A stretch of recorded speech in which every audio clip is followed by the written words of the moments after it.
Take your message of equality of achievement, take your message of economic dependency, take your message of enslaving the entrepreneurial will and spirit of the American people somewhere else.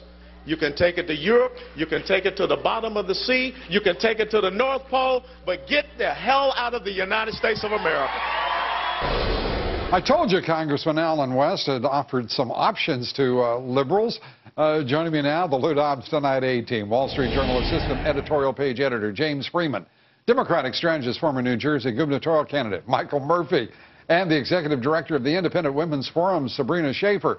Good to have you all here. Let's turn to you, Michael. Why me? What did you think of Colonel West, Congressman West? Congressman Colonel. Well, he certainly is colorful, and you know he's fired up. But what's the option there? You know, take it to the bottom of the sea, to the North Pole, to Europe.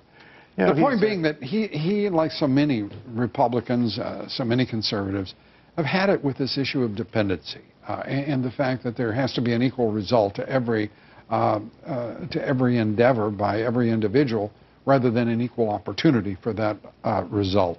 What do you think of that? Well, I don't think that the Democratic Party, the Libertarian Party, or the Socialist Party really believes any of that.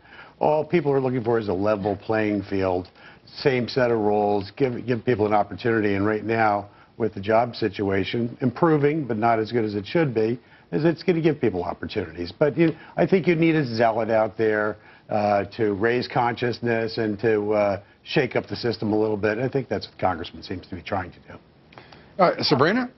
Yeah, well, I mean, he certainly was injecting a little drama into the conversation, but I think he was picking up on a real fear among a lot of Americans that we're losing freedoms, and that he's saying, look, we need to decide, are we going to, stand by and allow us to be sort of refashioned into a European social democracy, or are we going to get back to our American roots, as your previous guest was just talking about? It's not working so well for the Europeans right now. I can't imagine we'd want to use that as Europe as a template for anything we do here.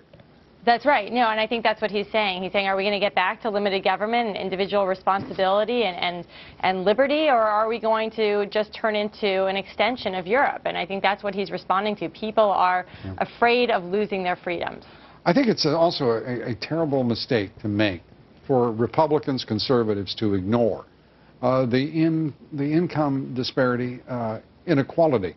Right now, national income favoring corporations by far over the individual wage earner, and it hasn't been this disparate, this disproportionate since the Depression.